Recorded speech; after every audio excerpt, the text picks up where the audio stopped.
দেখুন form fill আপের ক্ষেত্রে এসআইআর এর ফর্ম ফিল আপের ক্ষেত্রে একটা জিনিস দেখাচ্ছি। দেখুন এখানে এই যে ছেলেটা, এর নাম হচ্ছে বিকাশ হালদার।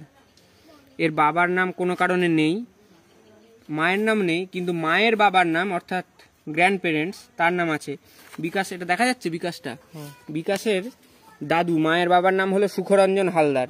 তা এই নামের লিঙ্কেজ দিয়ে করা হবে। দেখুন 584 সিরিয়াল নাম্বার রয়েছে কোথায়, 104 নম্বর অংশে, 104 অংশ নম্বরে 190 পোল বা বিধানসভা ক্ষেত্রে। তো এখানে সে কিভাবে ফর্মটা ফিল আপ করেছে দেখুন, জন্ম তারিখ প্রথমে দিয়েছে, তারপর আধার নম্বর দিয়েছে, মোবাইল নম্বর, এগুলো আপনারা দিতে পারবেন, ইংরেজি হরফে দেবেন। বিমল হালদার নামের পাশে ব্র্যাকেটে কিন্তু বিমল হালদার স্পেলিংটা, সঠিক স্পেলিংটা লিখে দিয়েছে। তারপরে এপিক নাম্বার, বাবা মায়ের যার যা আছে সেগুলো যদি থাকে দেবে, যদি না থাকে দেওয়ার দরকার নেই। এবার চলে আসছি 2002 এর পার্ট। এখানে কি 2002 এর এসআইআর এর বর্ণনা এখানে দেওয়া আছে, সেই অনুযায়ী নাম দিয়েছে কার, সুখরঞ্জন হালদার, ওর মায়ের বাবা দাদু। এই নামটা দেখুন এখানে রয়েছে সুখরঞ্জন হালদার। তার পাশে এখানে কি করেছে, এপিক নম্বর যা এখানে দেয়া আছে সেই এপিক নম্বরটাই কিন্তু দিতে হবে। এখানে 2002 এর লিস্ট দেখে এই পুরো অংশটা ফিল আপ হবে। সেই অনুযায়ী এখানে দেখুন আত্মীয়ের নাম দেবেন্দ্র হালদার। দেবেন্দ্র হালদার কোথায় আছে দেখুন, এটা অনেকের প্রশ্ন, আত্মীয়ের নাম কি দেব।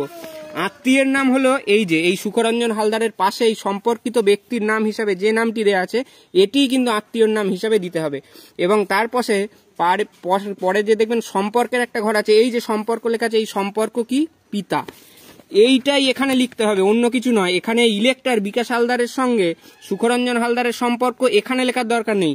এটা হলো এই সুখরঞ্জন হালদারের সঙ্গে দেবেন্দ্র হালদারের কি সম্পর্ক, সেটা 2002 এর লিস্টে লেখা আছে। যেটা 2002 এর লিস্টে লেখা আছে ঠিক সেইটাই হুবহু এখানে কিন্তু টুকে দিতে হবে, এখানে এই লিস্ট অনুযায়ী সবটা। এবার কি আসবো, এবার এই ইলেক্টরের সঙ্গে যার নামটা দিয়ে সুখরঞ্জন হালদারের নাম দিয়ে যে দেওয়া হচ্ছে এখানে রিলেশনটা আমরা এস্টাবলিশ করব, সেটা এখানে লিখে দেবো ব্র্যাকেটে নাতি দাদু। ইলেক্টর বিকাশ হলো নাতি, আর তার মায়ের বাবা অর্থাৎ দাদু হলো এই সুখরঞ্জন হালদার। সেটা আমরা যখন এখানে লিখে দেবো এই নামের পাশে, তখন কিন্তু পরিষ্কারভাবে বোঝা যাবে। এবং যিনি বিএলও ওটা যখন তিনি আপলোড করবেন সেটা নির্ভুলভাবেই করতে সমর্থ হবেন।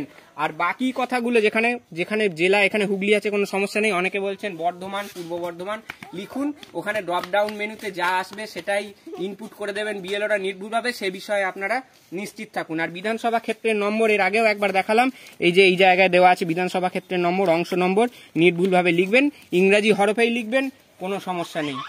ধন্যবাদ।